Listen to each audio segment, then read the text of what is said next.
So potentially there's, this gets back to your 40 years of development. If we can become the known hub, the preferred place for employment, that's what will end up, it'll just attract momentum, and that gives you scope for growth. And it won't just be defence, because what we've got to keep in mind is that land is the last land in South Australia next to the international port.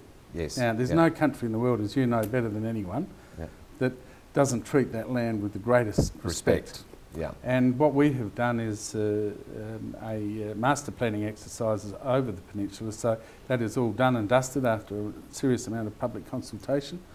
And so we've protected everyone's assets by formalising the arrangements between residential, environmental, industrial and buffer zones. That's all locked away. So it's a secure place for people to invest in for industrial and defence industry. Now, part of the glue that holds this whole story together are the systems within the defence industry, aren't they? They are indeed. Perhaps we could just give us a bit of an overview of what that all means. Well, you've neatly weaved in the third area, which is Technology Park and Mawson Lakes. One of the things that became obvious to us, particularly as we've got Defence Science Technology Organisation located near Edinburgh and near Mawson Lakes, is that we are actually the home of defence engineering and integration. And the neat thing about that is it doesn't matter what weapon systems, what radars, what platforms you buy overseas, you have to knit them all together. Yeah. And it's the systems engineering and integration that does that, and that is also the last thing that your country will export. But so again, it makes a lot of sense with our strategy is to keep stuff here that will last for a long, long time. And trying to get my database of buyers linking to other databases is a big job. I can hardly imagine how complicated putting these systems to link to each other. It would be extraordinarily high level, wouldn't it? Oh, what people do, and the nice thing about it is it involves a lot of small to medium enterprises. Yeah. They weave magic. I mean, it's beyond my comprehension, but they do amazing things. So in terms of now the impact on property and these type of people, there's a broad cross-section of incomes, broad cross-section of employment really, yes, isn't there? Yes. All spinning off the back of this core need for defence and relocation here. Yeah, and unlike, people often talk about the conflict between mining and defence. We've done some research, Anthony, and it shows that of tertiary educated people, defence needs 75% to say 25% white blue collar, whereas mining's the other way around, it's 25 tertiary, 75 white blue. So it's not a direct conflict at all. In fact, the common underlying linkage is the essential requirement that we do maths and science well in primary and secondary school.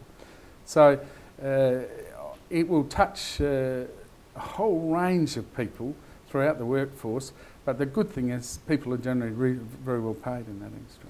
Now, presumably it's no accident that we have a government that is very heavy on tertiary education now, with these new colleges that have been opened up here in South Australia. Is that linked to a strategy with defence to bring people to become familiar with Adelaide and then be available, presumably, for some of the work? It is, and it really, I'd like to claim credit for our organisation, but I think it was a multi-thrust from mining and other industries as well. But we, like all other states and Western nations, there was a neglect of maths and science in schools for 20 odd years, and we're really paying the penalty of that now when we compare our graduates, etc., with the Japanese and others who have a much higher rate of science students, engineering students, etc. So what we've done is convince the government we need a whole of education cycle, but it benefits more than just defence. It's mining, it's IT, it's even the high-tech agricultural businesses. Yes, yeah. All the stuff that's being done in the wine industry and the whole range of activity going on in South Australia. So the linkage, we've got a model that we put up that I like to think did create some of the where we are today. It's a push-pull model. On one end, you've got to create the awareness at primary school, and that means letting the parents of kids know that there are career opportunities in maths and science. It means teaching the teachers how to teach maths and science, because believe it or not, we don't have dedicated maths and science teachers in primary school. And you've got overcome, and we're fast overcoming that, but we're overcoming a perception perhaps of the last 20 years that defence meant war and killing people instead of a high-tech deterrent and diplomatic arrangement. And mining, of course, meant uranium and nuclear arrangements, which is far from the truth.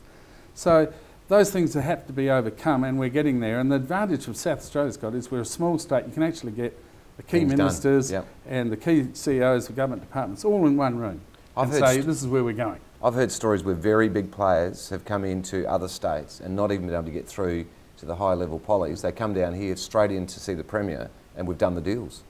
I think without being partisan in politics, because both sides have expressed to me that they're equally supportive of this, but the Premier and Deputy Premier and the Governor have done outstanding jobs. I can generally, if they're available or in their state, I can get visiting defence folk, industry folk from overseas or interstate in front of one of them or more within 24 hours. That's awesome.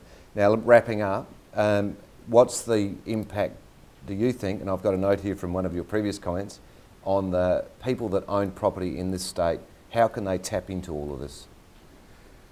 I think to understand where the defence growth areas are, and in terms of the industrial centrepieces, they're at Technology Park, they're at Edinburgh Parks area, and they're at Techport. But having said that, as we get more and more defence warriors in the state, with their capability and the financial power, they'll be spreading themselves out generally. So it's really a matter of looking for niche markets where it makes sense. And the residential impact of these? I think we'll see a significant lift over the next year and a half of residential demand from defence, and we've seen a bit of it already with the defence housing arrangements, but there'll be more when the troops come down. And then it will just probably revert to a normal changeover arrangement until we get the next big lift in defence personnel or programs. And when would you anticipate that could happen? Could happen in 2018 at the earliest, early 2020s. So what I'm seeing is a picture of stability. Yes. I'm seeing a picture of, if there's uncertainty in the global environment over the next 6 to 12 months, we've exactly the right timing. We've got this little local impetus back into our market, and what I'm seeing is very long-term, very stable employment, which will underwrite this state to a large extent, certainly when it comes to property.